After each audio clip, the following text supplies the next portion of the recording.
Hey, so we're down here. We thought we'd do a bit of a video on like maybe an old skate park and what the conditions like for some of these ones in Australia. This is the Moorooka Skatepark. It's under the Brisbane City Council in Queensland. And it's been here since about 1998, 1999. It's about 27 years old. These have a life of about 20 years. So it's well past the state, and we thought we would spend a bit of time taking you through the skate park and some things about it, some of the conditions of it, and some of the obstacles as well. So this is the main ledge here. It's actually one of my favorite ledges in Brisbane. It's really like a nice height to grind, sharp edges, really, really cool, great to skate. There's a few issues with it though, like when you come sort of through this way, there's this uphill landing. So if you're coming and hitting it this way, you land straight into an uphill, lose all your speed. It's basically like the station can stop. The other side is when you're coming down the hill to hit it the other way, what happens is you've got this sort of before you hit the ledge, really throws your balance off. You know, there's just little things like that make a big difference. This whole colored concrete up the top here, there's some more to the other side around the ledges. This has been maintained a few times. Those parts have never been resurfaced, but they're quite rough. So as you're coming down this hill, you kind of lose a bit of speed to get the ledge, and then there's a crack here that's been resealed a couple of times. It's not level, so it makes it almost unskateable. There's a lot of real challenges with some of these old parks, and I mean it's got a great run up either side. I mean when you're coming back on this side of the ledge the other way, you've got to kind of carve in on an angle. So there's a lot of work that went into this that wasn't really thought about in this day and age, and there's a lot of damage. So this is the fun box. It's quite old. It used to have the rail go all the way into the ground. They've obviously repaired that, which is great. There's a lot of challenge around this. Just to the left here, there's this bank wall. It's got some big holes in it. When you roll in, your board scrapes on the way through. You can't really drop it to get enough speed. These hips are really tight. They're not level on the angles, and the height of the kicker actually launches higher than the rail. So the angles are all over the shop on this place. On top of that, when you're coming down the rail this way, the ground there is really damaged. So if you're hitting it for speed, you're going to go straight to this really rough ground. You know, it might push you forward. And then at the top here, there's cracks in that. So it's made a lot of these obstacles quite unusable or difficult to use, just from a point of functionality, and also just the quality of the concrete now. You know, it's 27 years old, it's pretty damaged. There's kind of patches everywhere of just these blank spots that are extremely rough. Probably some of the roughest I've actually ever seen a skate park. So this is kind of one where, you know, we'll talk about it a bit more later, but whether this thing is worth maintaining, whether it's time to replace it.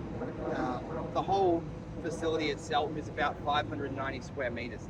So new skate parks are about $1,000 a square meter, give or take. You know, to rebuild this, you'd be looking at 590 to 600,000 around that mark. To maintain this sort of facility now, you could be looking at about 80 grand to get this back to scratch. I think it'd probably be more, because the run-ups that are actually not part of the course and the square meterage would need to be resurfaced as well. They would need to be resealed, you know, so you could be looking at up to 80 to 90 grand to do that. And that's a band-aid. So because it's so old and the age of it, that would need to be done every couple of years. So to maintain a facility like this, the obstacles are out of date, they've got the wrong angles, and the course is extremely damaged. It's definitely worth, like, if you're a council and you're looking at your facilities, you know, having someone look at these in detail and actually tell you, you know, is this a knockdown and rebuild job, or are we going to try and prolong the life of this thing?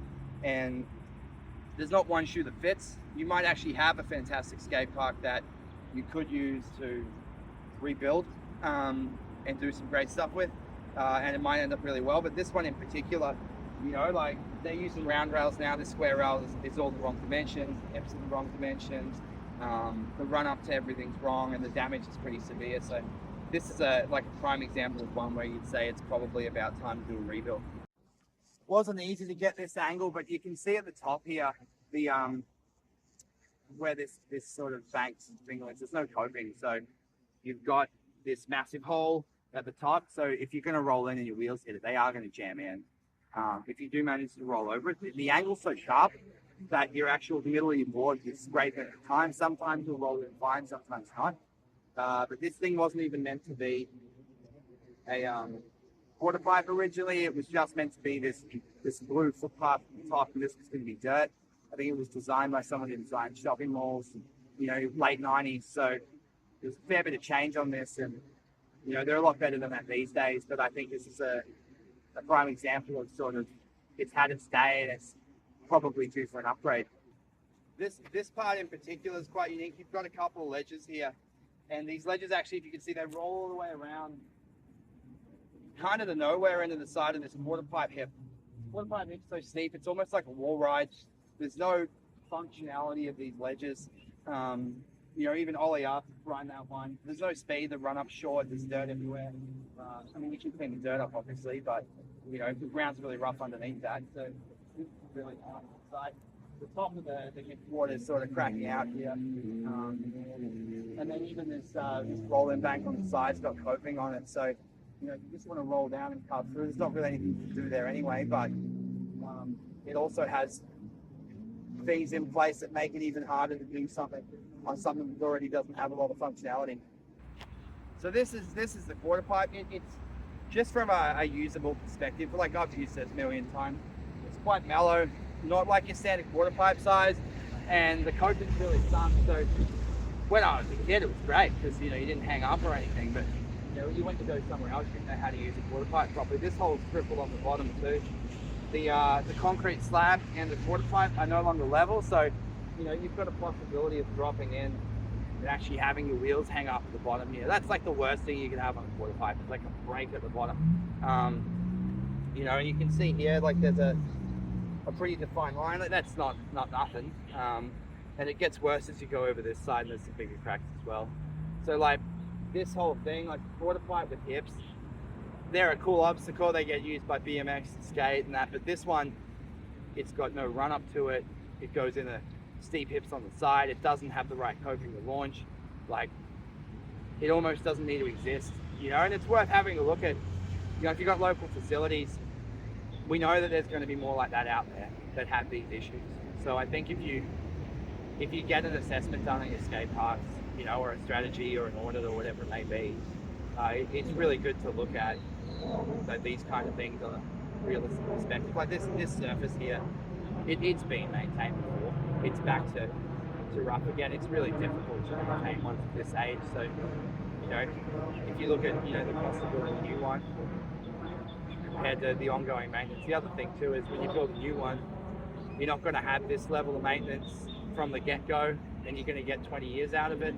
You also want to think about, with, I guess there's the Olympics, there's the sporting side, there's all the other sides of skateboarding too, and the scooters use similar facilities now, that you want to build something with functionality that actually stands the test of time for the sporting side, for the Olympic side, for the future side. And if you're in a small regional town, you don't need, a multi-million-dollar skate park. You just need one that has good functionality and flow for the people in the town to be able to progress. And I think that this one, with ones like these and constantly managing, repairing them, it's definitely worth looking at how you just replace and rebuild and build something, of better quality. Like the construction these days is so much better. It's worth having a look at, the new ones and how long they last and how much better they're built and the craftsmanship of them all. And most of the builders generally do a pretty good job of the construction too. So I would highly recommend, if you've got any old facilities, to have a really good review of them and look at what you can do and whether it is worth, putting some budget aside and doing a replacement.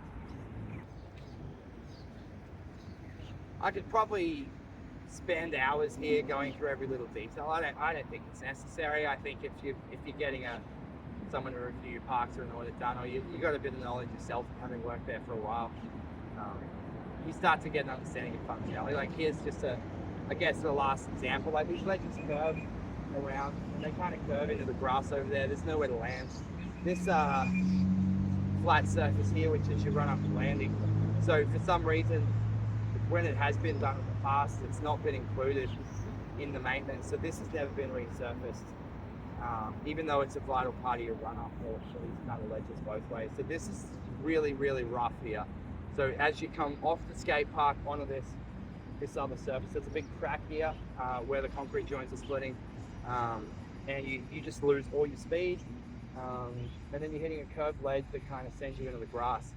I guess in theory this is probably a good idea once upon a time, but people have, like, engineering's got better and the science behind skate parks has got a lot better. So I don't think this one's really held the test of time well. I think the flat ledge is a iconic obstacle, but even with the downhill run up and the bumps before it, it's a shame it can't get utilized better.